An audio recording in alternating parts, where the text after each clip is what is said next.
Good evening, everybody, and welcome to the Scrutiny Management Board of 27th of February. I'll start with apologies for absence. I have Councillor North. Any others? No other apologies, Chair, no. Okay, thank you. And then we have the minutes of the last meeting on 18th of November. Are they a true and correct record for those who can remember that far back? Happy for me to sign them as such? Okay. No matters that anybody's noticed? Splendid. Has anybody asked to address the meeting? No, Chairman, no. Declarations of interest. Is anybody got a declaration that's not on the website? Okay. So, item 5, information technology, the value for money review. And we have a report here from the Assistant Chief Executive, lady called you Deputy. She'd like to introduce it, Mr. Holloway. Chair, thanks very much. And I've been called a lot of things over the years, and I'll take that one, so thank you. Chair, I wasn't going to go into masses of detail on the report, but I was just going to provide a bit of an introduction to help set up a discussion and conversation, if I may. So the report essentially does two key things. First of all, it's updating the Scrutiny Management Board on the progress of the ICT value for money review, just in terms of where it is, and sort of keen to point out that we started it 2 years ago, so I'll come on to that a bit more in a moment. But also it provides an opportunity to consider the scope of the review, the progress that's been made, the barriers that have prevented the review from finalising, but also to consider the way forward, which I think is obviously an important point, how it's closed off. Just overview in terms of background. So about 2 years ago, the Scrutiny Commission, as it was then, since disbanded, wanted to do a review, so asked the Finance and Resources Committee, also since disbanded, to put a scope together, so to do a review of ICT. So a scope was put together and a panel was set up that complied with the Constitution at that time, which was 7 members, and it had to be constituted across the political parties in a certain way to represent all political parties. And that review started. It met, from memory, 3 times. It set out in the report what they met to consider. And actually rapid progress was made, and indeed Councillor Wowell will recall, because it was on the Task and Finish group that was originally set up, and it made rapid progress. I think it's fair to say, for reasons outside of the Task and Finish group's control, a number of factors changed, which meant technically it couldn't conclude its work. And I think it was actually really close to concluding the work. It was doing, it considered the background, it considered the IT strategy, it considered information around customer satisfaction. There was a piece of work taking place to understand costs in a bit more detail, and also to sort of summarise. And then we had the situations that led to the pause of the meeting, of the work of the scrutiny review. I think what it's fair to say, there were some learning points that came out from that work. It was moving at pace, but it was quite a complicated area. The scope, even though we'd worked hard to narrow the scope down, IT is extremely complicated. There's a lot of information related to it, but also it's actually really quite fast moving. I think particularly at North Northamptonshire Council, in terms of where we were and still are in terms of developing our arrangements post-unitarisation. If we look at where we were 2 years ago, if that work had concluded 2 years ago, it would be out of date already, because the service is very different to where it is, and things are still moving quite rapidly in terms of the service development, which is a good thing, because we're moving, in my view, but I think moving in the right direction, but we're moving fast. So to judge the value for money for something that is rapidly developing, that does present some challenges. I think the other challenge with understanding the value for money is there isn't a lot of comparative cost information available in the sector. Each council, although there's some similarities to how IT is done, there's also an incredible amount of differences, not least to the way that accountancy data treats, the production of costs around IT. Different authorities will apportion it in different ways. Some will include customer services and transformation in their IT costs, some don't.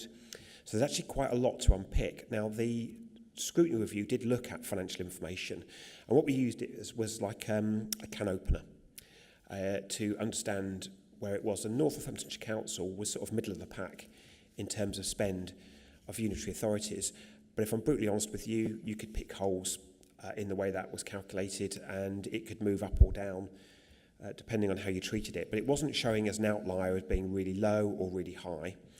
And the council indeed has invested more in its IT because it realises strategically how important it is for the future.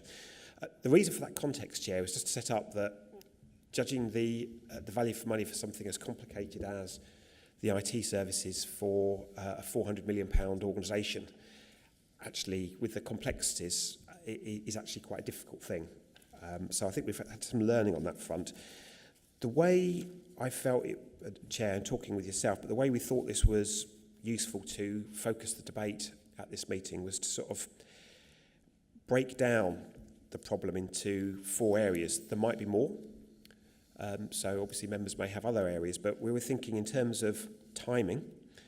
Because of the rapid development of the service, is now the right time to conclude the review, or would members feel that actually in 6 or 12 months' time, when things have stabilised a bit more, is that a good time to then come back and review? That's just a question.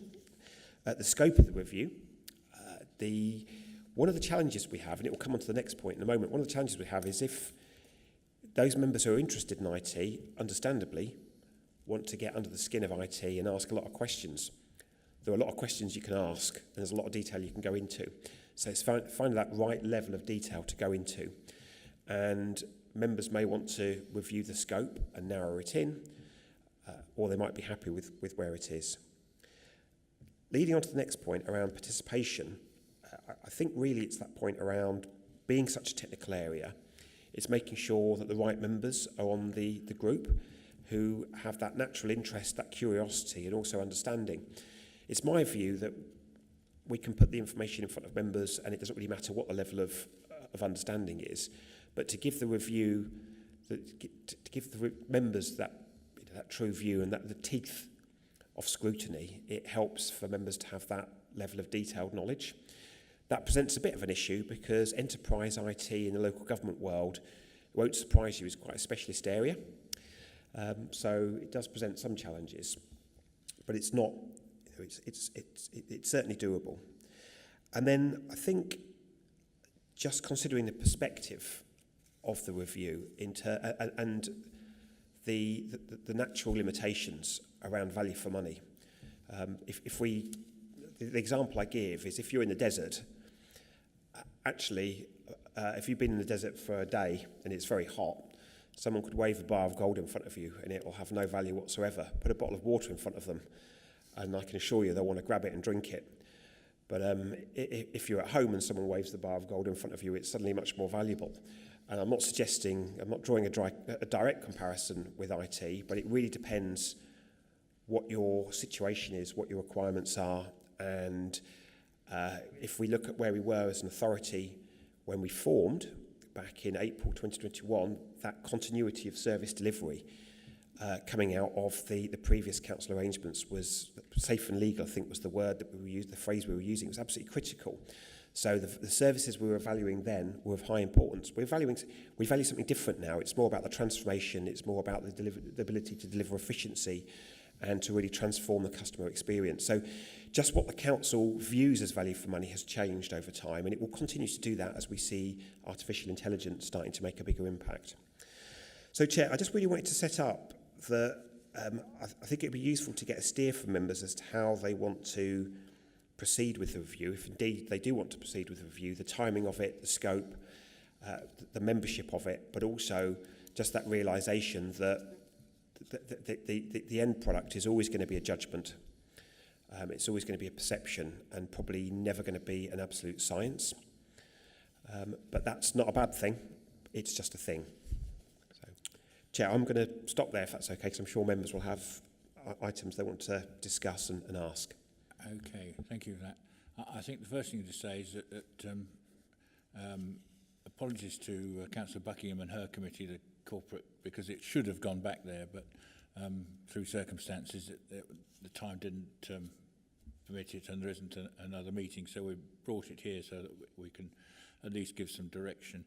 The new and quite substantially changed panel did meet, as I think it says in here, and we had quite a long meeting and quite an involved meeting with a presentation from both Nana Barford and Mr. Holloway, and we didn't really have the time to reach a conclusion, so the thought that came out of the meeting was that we would have another panel meeting at which some conclusions and a proper report would come out, and hopefully within the next month or so, and that would be then on the table for the new administration's corporate scrutiny committee to pick up and run with and decide. It's not really right for us to tell the new administration what the direction it should take, but it would then enable the new administration and the new committee to have something to work with and decide whether it wanted to continue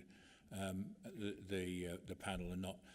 Obviously, one of the things that came out of the panel meeting was that the focus had changed somewhat in the couple of years, because there was a concern at the start at the value for money, particularly in the relationship with West Northants and what they were providing. There was some not complete transparency in that. I think that situation has, whilst we still have that relationship, that situation has changed in that more and more investment has been made by North Northants, and more things are becoming North Northants controlled rather than West Northants controlled.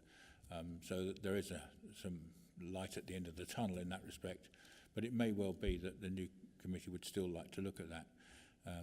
Having said that, Councillor Weil, you were on the original committee, so you might have a view. No, I was just going to say, just to pick up on that point you just made about the conversation really being about whether we disaggregate fully from West Northants, whether we're going to continue working with them. But I think the mood of the committee was to have our own set of systems, our own IT, rather than continuing even with West Northants. So the committee was quite a while ago, but just sort of picking up from what was, I think, at that meeting that we had as well. We had someone, I can't remember the gentleman's name, but we had someone come and speak to us from West Northants Council about their systems, and we had a very good conversation there.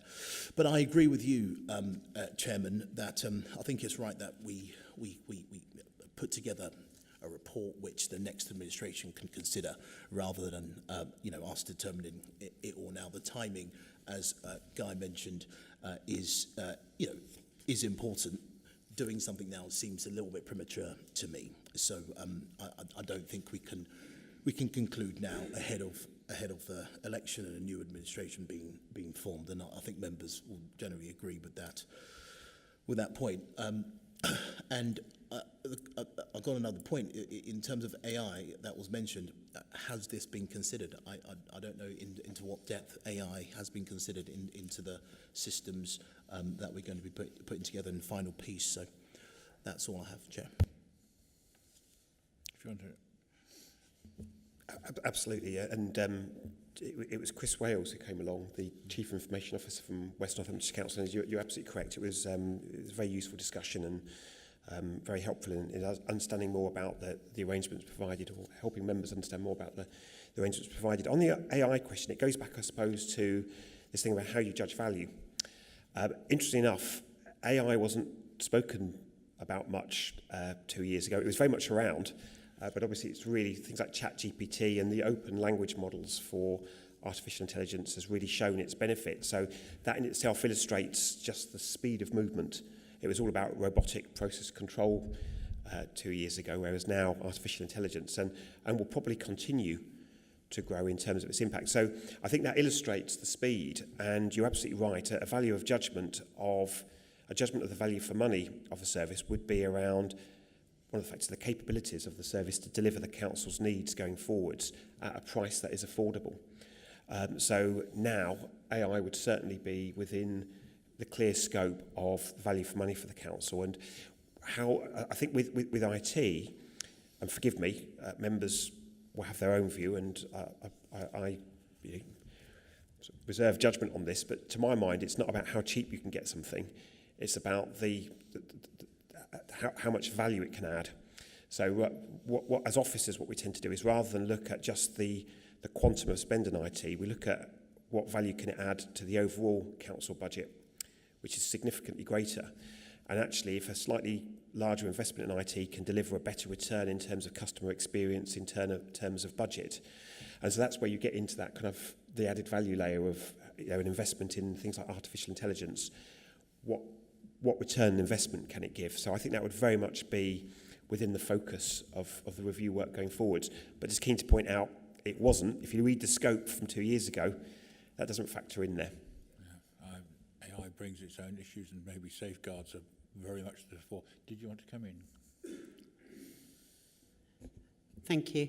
And I attended a session yesterday, a network session on transformation and AI and how fast it is moving, and ensuring that the safeguards are in place, but at the same time not stymieing that innovation. And there were a lot of areas that were highlighted where you were able to make a number of savings just by bringing in certain things. And I know that we have like a virtual front door for some of the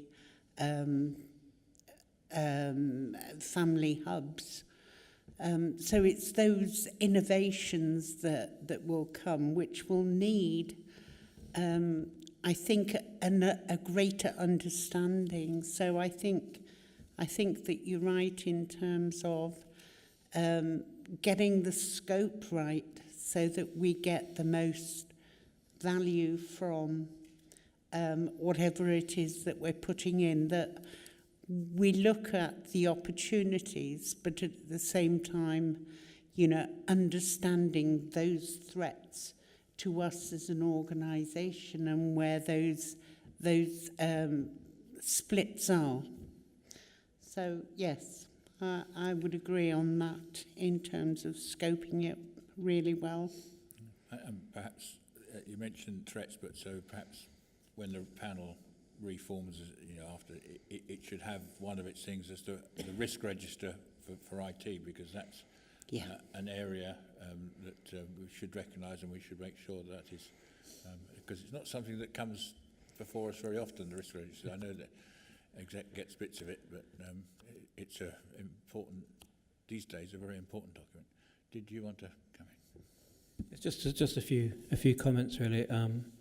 First of all, I do confess to feeling very uneasy, basically learning that something cannot be costed. We are responsible for so many, well, millions of public funds.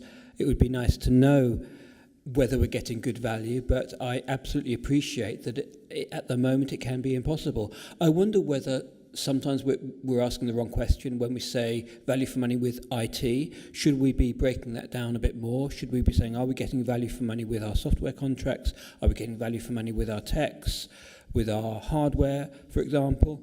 And these things might be more comparable then to what other local authorities are doing.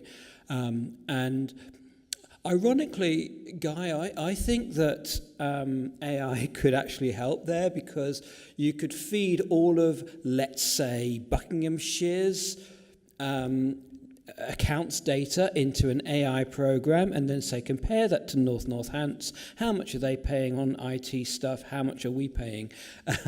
So maybe that can help to resolve it. But I agree with the general tone, and certainly with what Councillor Lowell's saying.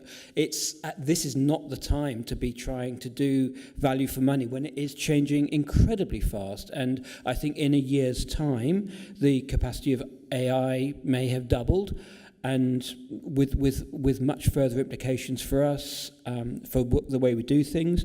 I do appreciate what you were saying, Guy, about effectively, I think, saying how can AI help us deliver more to our customers, because that's something as well. How we calculate the return on investment, I've no idea.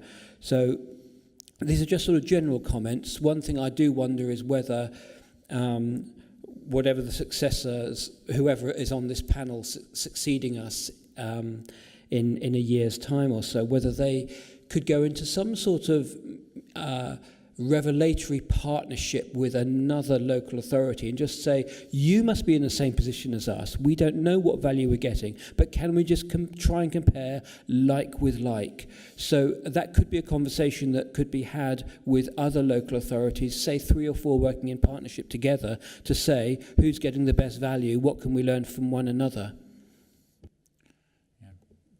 Chair, if I may, I think that's an excellent suggestion. I think that kind of comparing sort of less necessarily a quantitative thing, there's a qualitative conversation to have with other organisations. I think one thing I do want to return to is just to hopefully, just to clarify and give members some assurances. We do have a really good detailed understanding of the cost of the service, and that has been put through the budget process, but also we can break that down. It was more the comparative angle and how we compare like with like.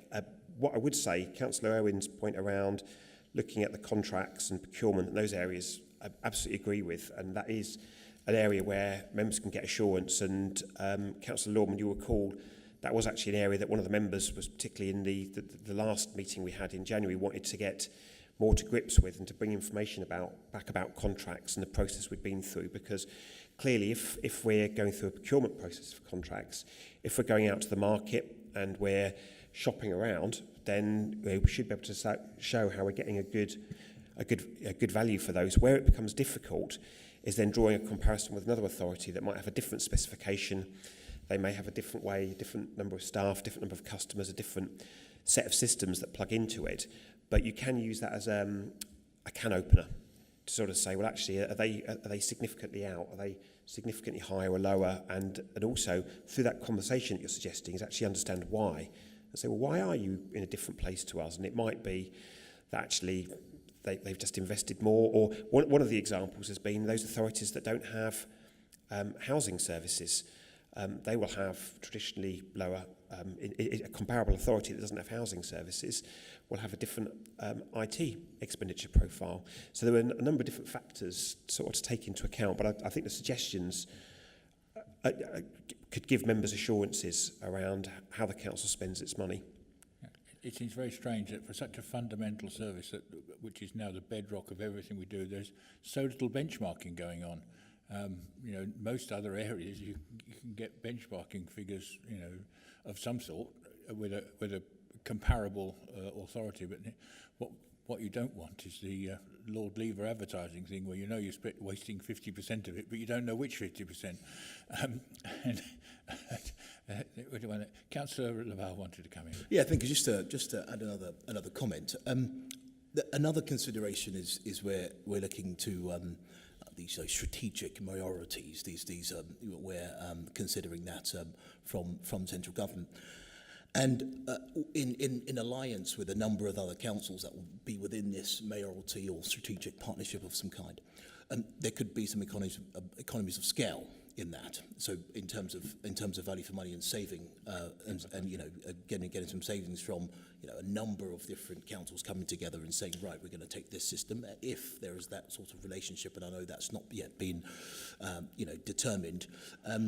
But that's just something to consider as well. Are we doing this far too soon, actually, with all these changing, all these moving parts?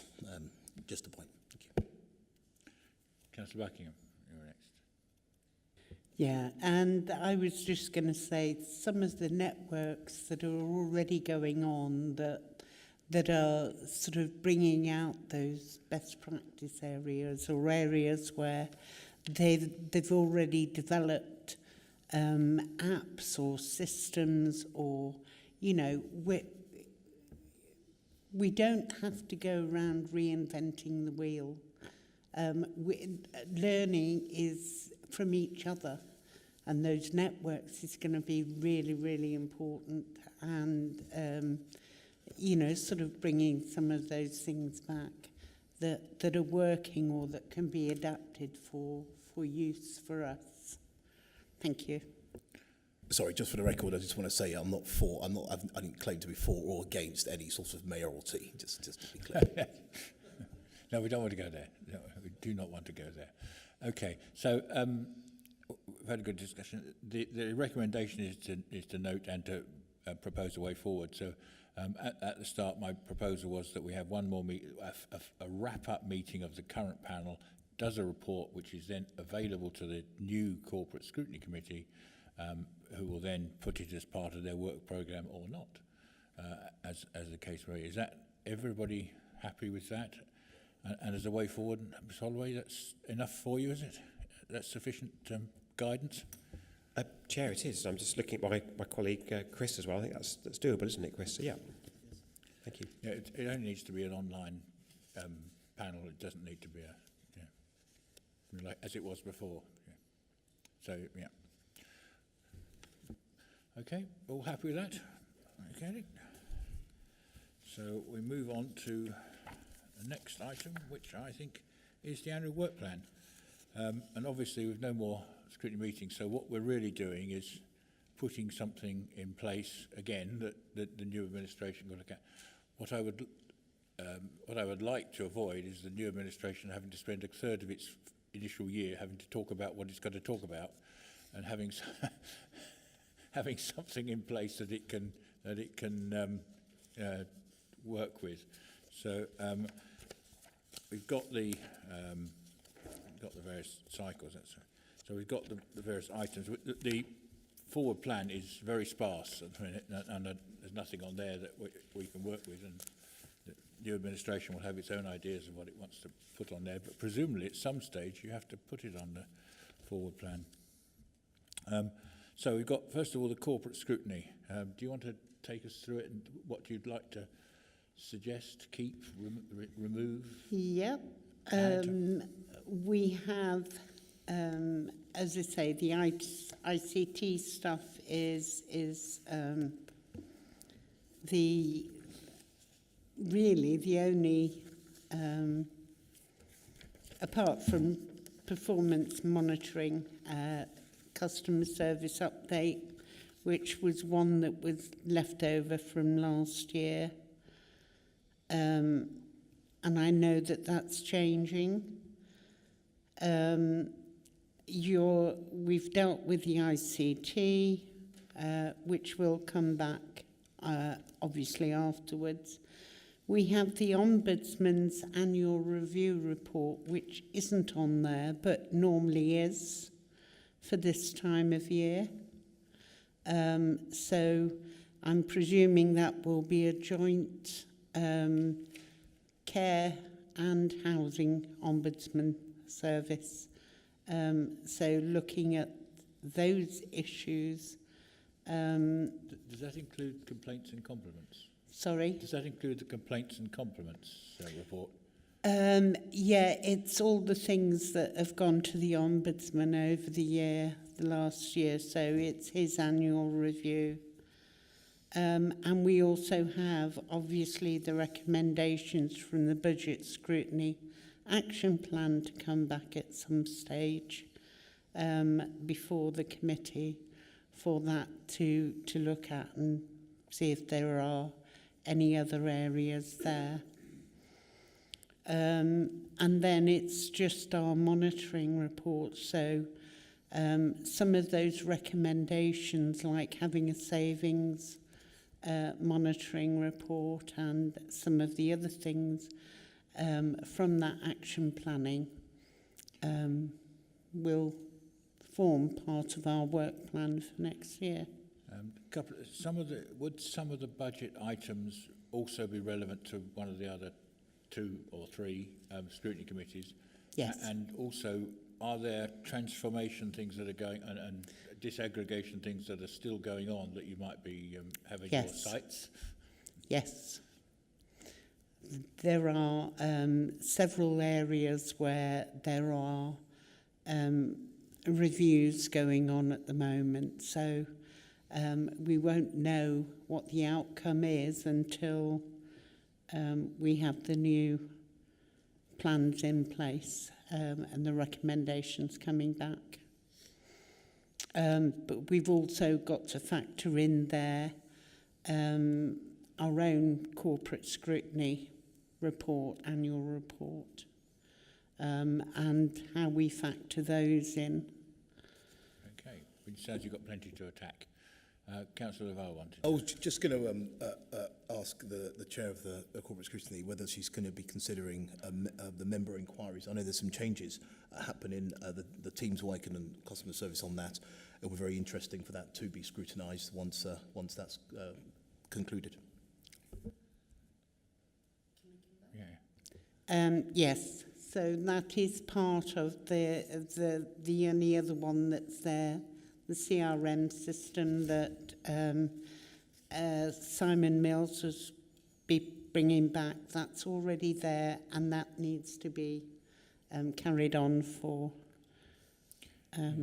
next year. Yeah, so obviously how that works in. What I'd be interested in, Mr. Holloway might help us with this. One of the things that I asked for many years ago, and a sort of a mock-up one was done, was a case management system for councillors, including reminders and all sort of chase-ups and things. And one was made, but it was so clunky, it was unworkable. It was, you could buy one off the shelf for less money than it. So the new CRM system, will it have something in there where councillors separately can keep their own case notes and their own projects and cases, ward cases they get, you know, for themselves? Because that's something that, to me, was dreadfully missing. You had to remember, 2 weeks ago I sent an email to this and nothing's happened. And you know, unless you had your own spreadsheet or something, it wasn't really satisfactory. Chair, through you, I do know that Simon Mills is looking for volunteers to sort of kick the tyres on the new system. And what I would say is that wouldn't mean that you'd have to be involved in some kind of long-term trial, but it might give members the opportunity to take a window shop at it and see its functionality. It does have some case management functionality, but I whether it will, because I do recall the system that you were proposing, whether it would be as slick as that, I don't know. I think it'd be worth definitely. Simon and his colleagues would be very happy to provide a demonstration of it to you in quite a short period of time, and then you could take it. Yeah. I'm happy to, you know. And Chair, that is good. I will be noting down names because I know we're keen to get people's views. So thank you.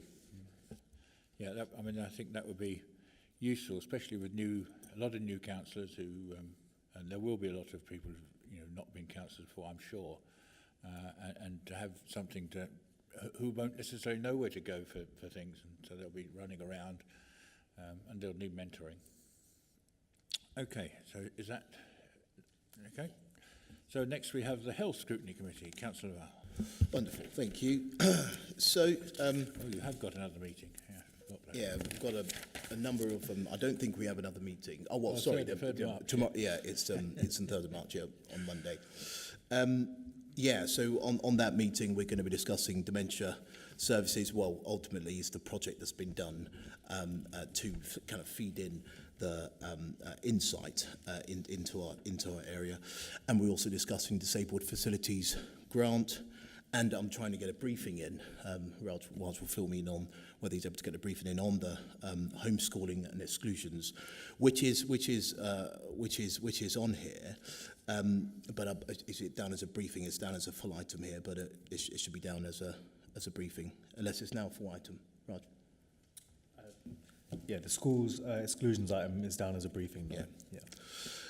The other items that I'd like to bring forward, and there are a number of items that I've mentioned over the last few management boards, is the VAT on private schools. I think on that one, we need to understand the impact. We need the the officers to be able to, I think what was been asked of me was to, in what way does are we going to be scrutinising that? But actually, it should be on the impact on the state sector. So I'm just waiting for confirmation on that. We couldn't bring it to this meeting on Monday. There is, and of course, CSC and grooming, social media is one I mentioned before, which I would like to see, but we can't table any for any following health scrutiny committees. KGH pathway is another one which I would want to see coming to scrutiny. There is another item though that I'd want to add to this, which is understanding from the Children's and Wellbeing's Bill that I believe has just been passed in Parliament. From that, there is an item on home education, home educators, and giving the council essentially more autonomy and control to determine the suitability of the environment and the suitability of the education in home education environments. Now, both ways. Of course, this bill is there to protect children and compel them to go to school if they're under protection and in need. Understandable for the councils to have the powers to compel them to go to school where they can be safer. But this can also present, I'm seeing the other side, present a threat or concern to parents that want to home educate their children for whatever reason, whether it's religious, whether it's different reasons. So it's very, very important that the policy that's formed off the back of this bill is scrutinised, and as members elected, and the new scrutiny management, new scrutiny health committee can offer recommendations and help to shape this bill, so it's not too, well, in my view, draconian. So we need to look at both sides, the need of the children, but also the needs of the home educators as well. So I'd want to see that as an item tabled. Thank you.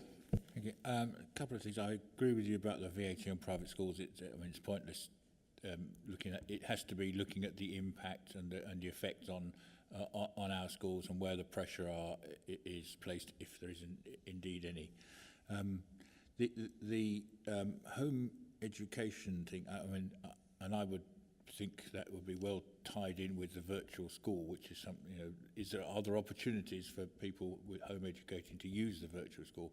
But having said that, I think the intention is to have another scrutiny committee, a children's scrutiny committee. So that may go better there. I don't know till we see the terms of reference and the fact it actually happens. But that's it. And the KGH patient pathway, I've had that quite a bit because of the hospital. But I wonder whether there's a wider interest than just the scrutiny committee, and I wonder whether that might be better as a briefing, because there's some quite complicated slides that go with it, quite involved slides that go with it. It might be a better briefing for the whole council, because I'm sure everybody will be wanting to, patient handling at our main acute hospital is of interest to everybody. So just a thought for that. Councillor Buckingham. And I was just going to raise that thing because I think that's coming to full council next week, the new scrutiny committee. So, it could, there are lots of things that could go on that one. Yeah.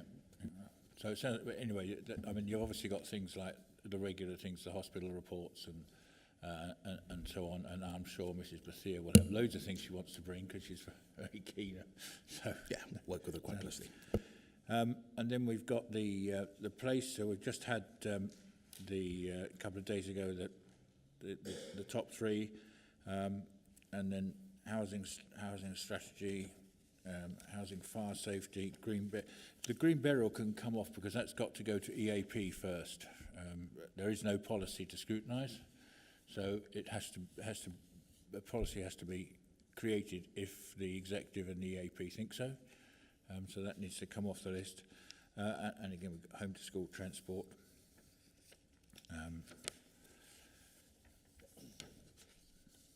so they've got at least something to kick off.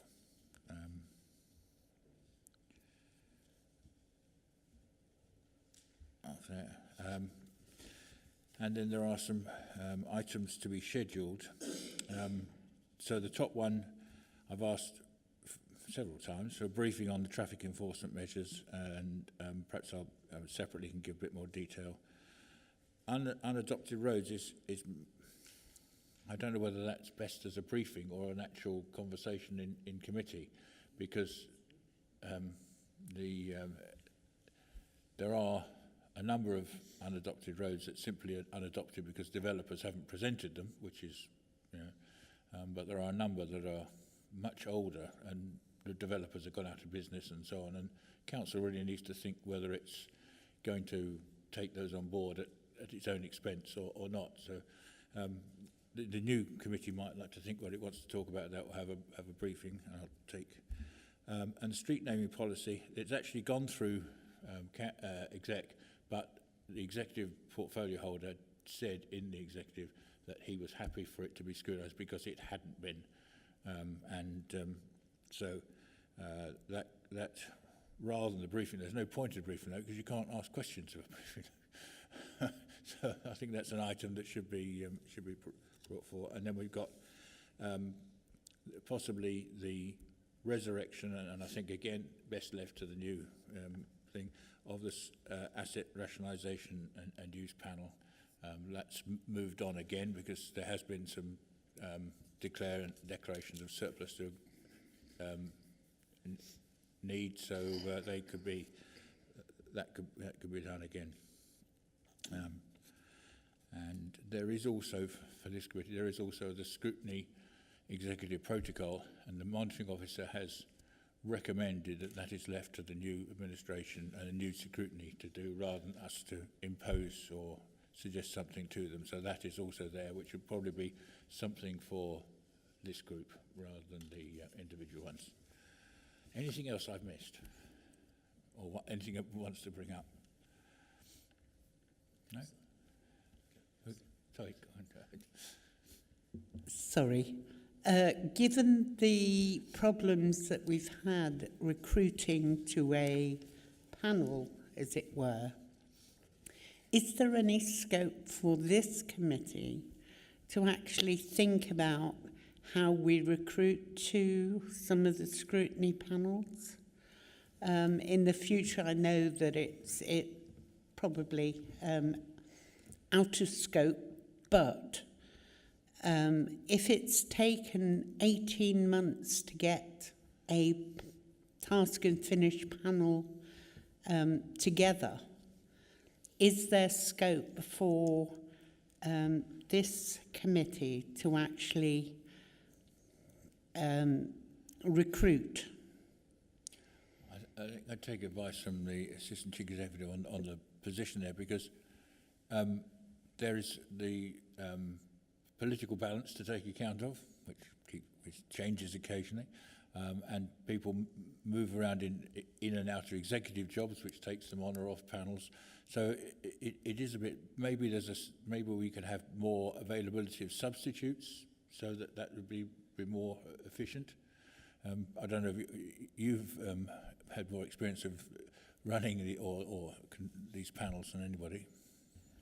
I think you raise a really important point, Councillor Buckingham, if you don't mind me saying, and through you, Chair, I'm conscious we've got the benefit of a dedicated scrutiny manager now as well, and if without embarrassing Chris, I would say his input along with Raj's into the sort of latter stages of the recent scrutiny review was invaluable, and really helped to get some impetus, albeit arguably a bit too late, just where we were in the municipal cycle. So I think that will help, but I think maybe rather than try and put the solution in place, we take that away as a problem and suggestion to look at what the potential options are. And Chris indeed may have ideas that he can contribute now, but it might be we just take it away and look and sort of say, okay, how can we get a more efficient way of recruiting panel members which do fit in with the Constitution, which I have to say is more pragmatic now, since it was reviewed and we moved away from the 4 the 421 sort of model that used to be in place for scrutiny representation. So it's now about cross-party representation. So I think it makes the panels easier to resource and recruit to. I think it's more about are the right people on the scrutiny review to be able to ask the right questions and support it. Yeah, that's the, sorry if I may, Chair, that's the clarification I wanted. Is it purely to recruit the panel members from the pool of councillors, or are we looking at the strengths and abilities of those councillors?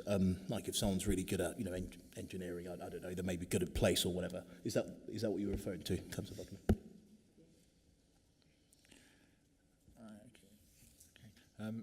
I'm just now going through the forward plans. As I said, there's not much on it for the future, but there is economic strategy for North Northamptonshire coming next month, and there's no opportunity to look at that beforehand, but there might be that the place and environment will want to look at that to see how it's going a little later on, and I don't know how long they want to leave it, but it might be something that they'll think. I think all the rest is pretty standard stuff. I can't see anything that's urgent there. Has anything else anybody wants? So, all happy with? Well, I mean, unless you've got something else. Yeah, in terms of what's imminent is that this annual inflationary uplift for the independent care market. That's obviously, I think the decision was on the 13th of March. There'll be no more meetings to bring that to scrutiny in, and I do declare an interest, although I do not determine anything that happens in Northamptonshire. My brother does, but I declare an interest in that. But it is just something that is going to be happening fairly soon. I think that's probably fairly operational. That inflationary, probably a set thing, not something we've. Are we all happy? So you got some recommendations. You happy with those recommendations? Sorry, I didn't bring you in before, but. Thank you, Chairman, and thank you, members. There's some really helpful stuff there. We'll obviously take that into consideration and bring it into the plans. Just to pick up on a couple of points, if I may, that arose during the conversation, and Councillor Buckingham mentioned the council agenda. So the council agenda for the 6th of March contains a report on the recommendation from the Local Government Association and the peer review to create the Children's Scrutiny Committee. So that will be considered next Thursday with some draft terms of reference for that. And also to pick up on the Chairman's point about starting earlier in the year. I think we've got, now that this process is established and running, we've kind of got enough to get going and get stuff showing that for the first meetings of the year for the new committees in the new municipal year, there'll be plenty of stuff to get going, with the exception, of course, perhaps of the Children's Committee. But we'll be working with the director between now and the new year to start to plan how that committee can work. I think that's all I'd need to add on that one, really. But thank you for your contributions. It's been really helpful. I think it will be quite important for the new councillors when they presumably will get some sort of welcome pack to say to them, there's only 10 of you going to be on the exec, the other 50 odd or whatever it is going to be, will be hopefully doing scrutiny work, and they perhaps need to be advised in the welcome pack, if you've got things you want to bring, this is the method of putting it in front of people so that they know from the start that, it may be that it's something that isn't appropriate, or it may be a minor thing that could be solved by, an AD just straight away. But as long as they know that, what's available, what they can do, how they can get involved, I think that's quite important, because if you're not an exec, getting involved is, sometimes difficult. Okay. Anything else? No. I think that.